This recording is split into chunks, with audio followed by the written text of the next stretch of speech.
উদয় বাম হাতটা উঁচু করে নাদিয়ার গালে রাখে। ডান হাতের মতোই বাম হাতটাও ভার ভার লাগে এখন, কখন যেন ডান হাতের মতোই হয়ে যায়। গাল থেকে হাত সরিয়ে ঘাড়ে রাখে। তারপর নাদিয়ার মাথা নিজের দিকে টেনে আনে, কপাল ঠেকায় একে অপরের কপালের সাথে। একজনের শ্বাস আরেকজনের মুখে আছড়ে পড়ছে, দুজনের শ্বাসের গতি বাড়ছে। উদয় চোখ বন্ধ করে নাদিয়ার ঠোঁটে আলতোভাবে চুমু খায়। উদয়ের কাজে নাদিয়া থ হয়ে যায়, নড়াচড়া ভুলে চোখ দুটো বড় বড় করে রইল। নাদিয়ার রিয়াকশন বুঝতে পেরে উদয় আলতোভাবে আরও দুটো চুমু খায়। তারপর নাদিয়ার ঘাড় থেকে হাত সরিয়ে নেয়। নাদিয়া সোজা হয়ে বসে নিজের ঠোঁটে হাত ছোঁয়ায়। চোখ দুটো তখনও বড় বড় হয়ে আছে। উদয়ের এমন কাজের জন্য মোটেও প্রস্তুত ছিল না নাদিয়া। উদয় এমন কিছু করবে কল্পনাতেও ভাবেনি। নাদিয়ার অবস্থা দেখে মুচকি হাসে উদয়। চিত হয়ে শুয়ে বুকের বাঁ পাশে বাম হাতটা রাখে। চোখ দুটো বন্ধ করে লম্বা শ্বাস টেনে নেয়। অনেক ভালো লাগছে এখন। চোখ বন্ধ করে রাখা সত্ত্বেও চারপাশ রঙিন রঙিন লাগছে। যদি বেঁচে না ফিরতো এই অনুভূতি, ভালো লাগা কোনোদিন অনুভব করতে পারতো না। প্রহরকে ডেকে নিয়ে আসো তো। উদয় কী বলেছে তা হয়তো শুনতে পায়নি নাদিয়া। এখনও আগের মতোই বসে আছে। উদয় বাম হাত দিয়ে নাদিয়াকে মৃদু ধাক্কা দেয়। কোন জগতে হারিয়ে গেলে, প্রহরকে ভেতরে আসতে বলো। নাদিয়া বেড থেকে নেমে দাঁড়ায়, নিজেকে স্বাভাবিক করে ডোরের দিকে এগিয়ে যায়। ডোর খুলে দেখে সামনেই দাঁড়িয়ে আছে প্রহর, কথা বলছে মায়ের সাথে। নাদিয়া বলে, ভাইয়া আপনাকে ডাকে। প্রহর মায়ের সাথে কথার সমাপ্তি ঘটিয়ে কেবিনে প্রবেশ করে। প্রহর বলে, হ্যাঁ বলো। উদয় বলে, তুই নাদিয়াকে নিয়ে বাড়িতে যা, ফ্রেশ হয়ে খেয়ে ঘুমিয়ে বিশ্রাম নিয়ে বিকেলে আসিস। ততক্ষণ মম আর ছোট মা থাকুক এখানে। প্রহর বলে, আমি তো আগেই বলেছিলাম ভাবিকে, ভাবি রাজি হয়নি। উদয় বলে, যা এখন, আর আসার সময় আমার ফোনটা নিয়ে আসিস। প্রহর বলে, চলুন ভাবি। নাদিয়া উদয়ের মুখের দিকে তাকিয়ে থাকে। উদয় চোখ দিয়ে ইশারা করে যাওয়ার জন্য। নাদিয়া প্রহরের পেছনে পেছনে চলে যায়, তবে মন পড়ে রইল উদয়ের কাছেই। মনটা কিছুতেই এখান থেকে যাবে না। আসরের নামাজ আদায় করে হসপিটালে যাওয়ার জন্য তৈরি হয়ে নেয় নাদিয়া। উদয়ের জন্য টি শার্ট, ট্রাউজার আর ওর জন্য ফোনটা নিয়ে রুম থেকে বেরিয়ে আসে। করিডোরে আসতেই দেখে প্রহর নিজের রুম থেকে বেরিয়ে আসছে। দুজন একসাথে বাড়ি থেকে বেরিয়ে যায়। ড্রাইভারকে সাথে করে নিয়ে যায় ওর মা চাচিকে বাড়িতে নিয়ে আসার জন্য। কেবিনে প্রবেশ করে দুজন। উদয় ঘুমিয়ে আছে, অন্য বেডে শুয়ে আছে উম্মেহানি চৌধুরী। তার পাশে বসে আছে আয়েশা চৌধুরী।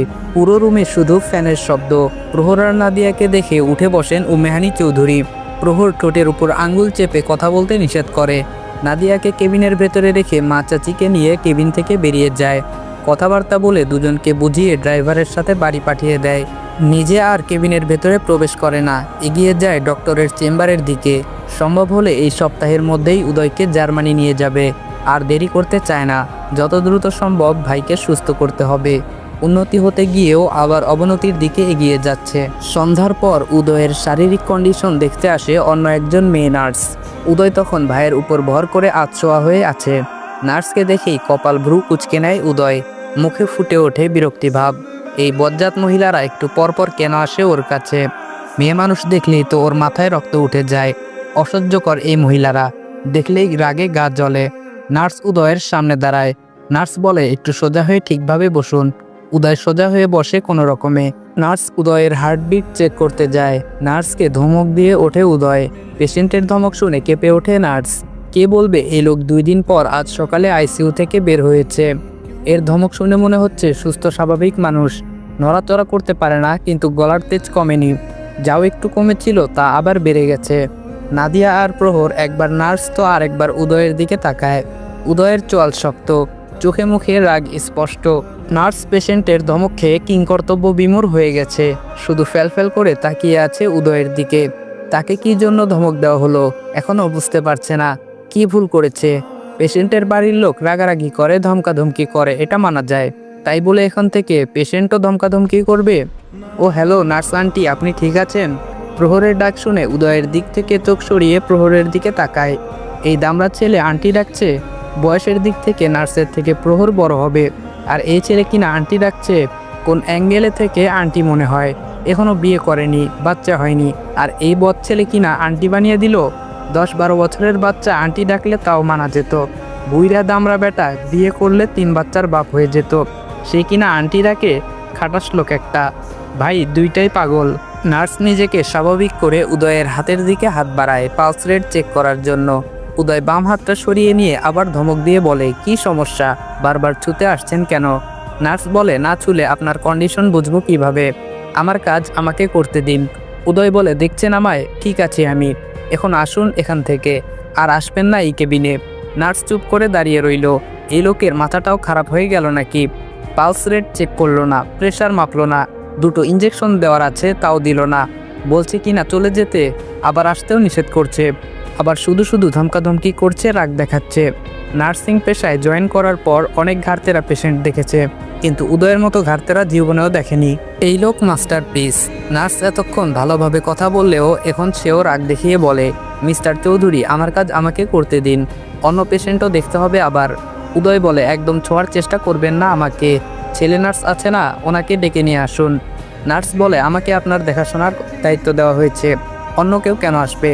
উদয় দাঁতে দাঁত চেপে বলে, আমার দেখাশোনা করার জন্য নার্স হিসেবে আপনাকে আমার পছন্দ হয়নি। নার্স বলে, কেন? উদয় বলে, 1, আপনার থোবরা মুখের নকশা আমার পছন্দ হয়নি। 2, আপনার মুখে দাড়ি গোঁফ নেই।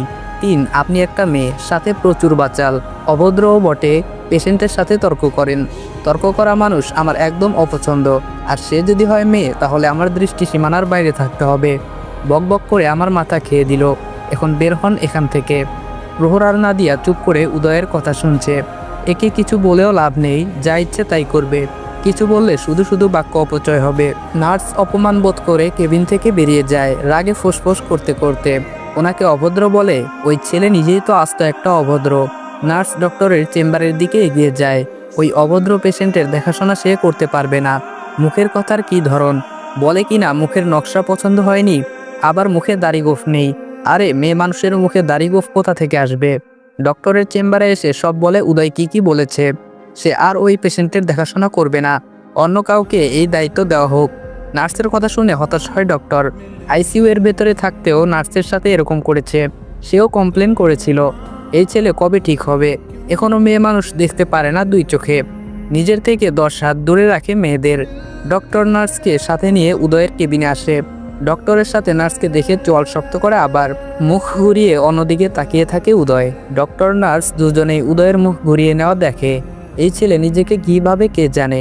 ওর হাবভাব দেখে মাঝে মধ্যে মনে হয় ও ছাড়া আল্লাহর দুনিয়ায় আর কেউ নেই, পুরো দুনিয়ায় ও একাই আছে। মিস্টার চৌধুরী, উদয় বলে, বলুন, শুনতে পাচ্ছি আমি। এদিকে তাকান। তাকানোর প্রয়োজন নেই, বলুন কি বলবেন। নার্সকে ওনার কাজ করতে দিচ্ছেন না কেন? উদয় বলে, আমি আগেই বলেছি আমার চেক আপ সহ অন্যান্য সকল সেবা প্রদান করার জন্য ছেলে নার্স পাঠাবেন, তারপরেও কেন এই মহিলাকে পাঠিয়েছেন? বারবার গায়ে হাত দেয়। ডক্টর বলে, পেশেন্টকে না ছুঁয়ে সেবা প্রদান করবে কিভাবে? উদয় বলে, সেজন্যই তো ছেলে নার্সকে পাঠাতে বলেছি। পাশ থেকে নার্স বলে ওঠে, হসপিটালের নিয়ম তো আপনার কথা মতো চলবে না। উদয় বলে, আমি বলেছি আমার কথা অনুযায়ী হসপিটালের নিয়ম চলবে। নার্স বলে, আপনি তো তাই বলেছেন, আপনার দেখাশোনা করার দায়িত্ব দেওয়া হয়েছে একজনকে, আর আপনি চাইছেন অন্যজনকে। উদয় বলে, আমি আপনার কাছ থেকে সেবা নেব না, যান এখান থেকে। নার্সের মনে জেদ চাপে, সেও তেরামি করে বলে, আমার কাছ থেকেই সেবা নিতে হবে আপনার। উদয় বলে, কোশ্চিন কালেও না, দুনিয়া উল্টে যাবে কিন্তু উদয় চৌধুরী কোনো মহিলার কাছ থেকে ট্রিটমেন্ট নেবে না। নার্স বলে, আপনার সেবা অন্য কেউ করতে আসবে না আমি ছাড়া। উদয় দাঁতে দাঁত চেপে কিরমির করে বলে, না আসলে না আসবে, মহিলার কাছ থেকে সেবা নেওয়ার চেয়ে বাড়িতে বসে মরে যাব তাও ভালো। এ প্রহর, চল বাড়িতে, বলে ঘাড় ঘুরিয়ে প্রহরের দিকে তাকায়। প্রহর গম্ভীর থমথমে মুখে তাকিয়ে আছে ওর দিকেই। নাদিয়া দাঁড়িয়ে আছে চুপচাপ, মাথায় ঘোমটা টেনে। উদয় প্রহরকে ধমক দিয়ে বলে, এখনো বসে আছিস কেন, ধর আমাকে, বাড়ি যাব। ডক্টর তাড়াহুড়ো করে বলেন, মিস্টার চৌধুরী শান্ত হন আপনি, আপনার কথা মতো বয় নার্সকে আসতে বলছি। উদয় বলে, কেন শান্ত হব, থাকবো না আপনাদের হসপিটালে। এই প্রহর, ধর আমাকে। ডক্টর পড়েন মহাঝামেলায়, তিনি শান্তশিষ্ট প্রকৃতির ভদ্র মানুষ, বেশি সময় চুপচাপ থাকেন। ঝামেলা মেটাতে এসে উল্টো ঝামেলা বেড়ে গেল। নার্সকে কেন মাঝখানে কথা বলতে হলো? উনি তো বলছিলেন কথা। মেয়েদের বুদ্ধি আসলেই বেশি, তার মধ্যে কিছু মেয়েদের বুদ্ধি হাই লেভেলের। অনেক বুঝিয়ে সুঝিয়ে উদয়কে শান্ত করে। একজন বয় নার্সকে দায়িত্ব দেওয়া হয় উদয়ের দেখভাল করার জন্য। তার ডিউটি শেষে অন্য আরেকজন বয় নার্স দেখাশোনা করবে। এশার নামাজের পর উদয়কে খাইয়ে দেয় নাদিয়া, আর প্রহর উদয়কে ধরে বসে থাকে। খাবার খাওয়ানো শেষ হলে মেডিসিন খাইয়ে দেয়। প্রহর সিনিয়র ডক্টরের সাথে কথা বলার জন্য কেবিন থেকে বেরিয়ে যায়। উদয় বেডের কিনারা ঘেঁষে পা ভাঁজ করে বসে। নাদিয়া পাশে দাঁড়িয়ে ধরে রাখে। এখন বেশি সময় একা একা বসে থাকতে পারে না, সাপোর্ট লাগে উঠতে বসতে। ছাড়ো আমাকে। নাদিয়া বলে, কেন? উদয় বলে, একা একা থাকতে পারবো বসে। নাদিয়া বলে, পড়ে যাবেন না তো? উদয় বলে না পড়বো না। নাদিয়াকে ছেড়ে দাঁড়ায়। উদয় সোজা হয়ে বসে থাকে। কিছু সময় একা একা সাপোর্ট ছাড়া বসে থাকার পর মনে হচ্ছে একদিকে হেলে পড়ছে, শরীর ঝাঁকি দিয়ে ওঠে।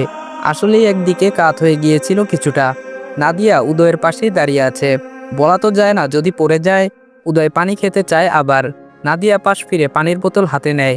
বসে থাকতে থাকতে বাম দিকে কাত হয়ে যায় আবার। নাদিয়া উদয়ের দিকে ফিরে দাঁড়ায়। উদয় থাবা দিয়ে নাদিয়াকে ধরার চেষ্টা করে। নাদিয়াকে ধরতে না পারলেও নাদিয়ার গলার কাছের জামা খামচে ধরে। নাদিয়া পানির বোতল ফেলে দ্রুত ধরে উদয়কে।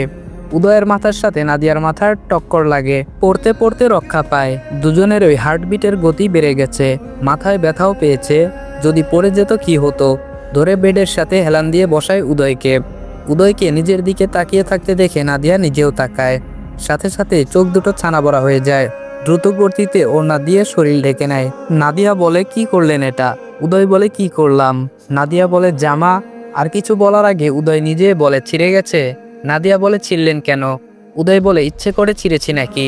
নাদিয়া বলে তাহলে? উদয় বলে দেখলেই তো পড়ে যেতে নিয়েছিলাম। পরার হাত থেকে বাঁচার জন্য তোমাকে ধরতে গিয়েছিলাম, কিন্তু তোমাকে ধরার আগেই জামা চলে এসেছিল হাতের মুঠোয়, তাই জামাই ধরেছি। আমার কোনো দোষ নেই। আমি নির্দোষ মানুষ। ইনোসেন্ট ফেস বানিয়ে শেষের কথাগুলো বলে। নাদিয়া উল্টো ঘুরে দাঁড়ায়। ওড়না তুলে জামা দেখে। ভি গলার জামাটা প্রায় 5-6 ইঞ্চি গলার থেকে ছিঁড়ে গেছে নিচের দিকে। এখন এই জামা পরে কিভাবে থাকবে হসপিটালে? এই জামা চেঞ্জ করার জন্য এখন বাড়িতে যেতে হবে। সব দোষ এই বজ্জাত লোকের। বলে কিনা আমার কোনো দোষ নেই, আমি নির্দোষ। মাঝখানে বসতে বললো, বসলো না। ধরে দাঁড়িয়েছিল, তাও ভালো লাগলো না। ছেড়ে দাও, আমি একা বসতে পারবো, থাকতে পারবো। এখন দিল জামাটা ছিঁড়ে। ওদিকে ঘুরে দাঁড়িয়ে আছো কেন? এদিকে ঘুরো। নাদিয়া ওড়না ঠিক করে উদয়ের দিকে ঘুরে দাঁড়ায়। উদয় মিটিমিটি হাসছে। বজ্জাত কি এমনি এমনি বলে নাকি?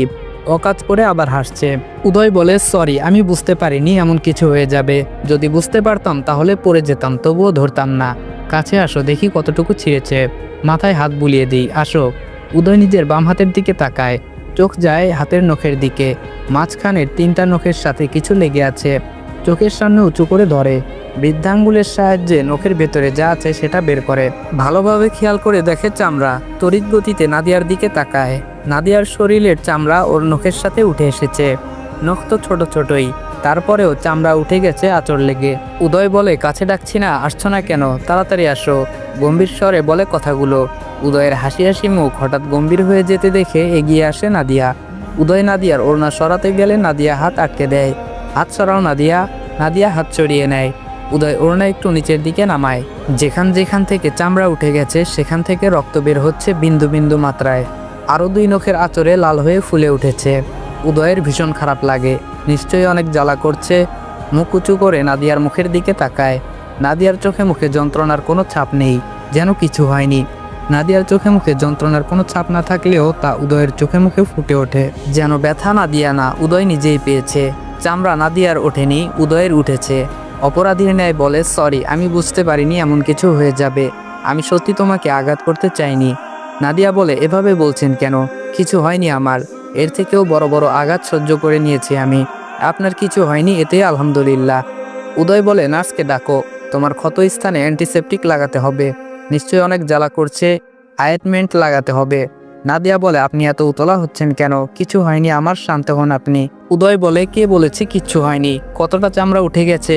তুমি নার্সকে ডাকো, না হয় নিজেই যাও। এই প্রহরটাও কখন গেছে, এখনো আসছে না কেন? নাদিয়া বলে আপনি শান্ত হন আগে। এতটা উতলা হওয়া আপনার স্বাস্থ্যের জন্য ক্ষতিকর। নিচ থেকে পানির বোতল তুলে চিপি খুলে উদয়কে পানি খাওয়ায়। তারপর বেডে শুইয়ে দেয়। আপনি শুয়ে থাকুন, আমি আসছি। উদয় বলে কোথায় যাবে? নাদিয়া বলে নার্সের কাছে। নাদিয়া একটা সেফটি পিন হাতে নিয়ে কেবিন থেকে বেরিয়ে আসে। লোকচক্ষুর আড়ালে সেফটি পিন লাগিয়ে নেয় জামায়। করিডোরের সিরিয়াল করে রাখা নীল রঙের চেয়ারে বসে পড়ে। প্রহর আসলে ওকে বাড়িতে পাঠাতে হবে জামা নিয়ে আসার জন্য।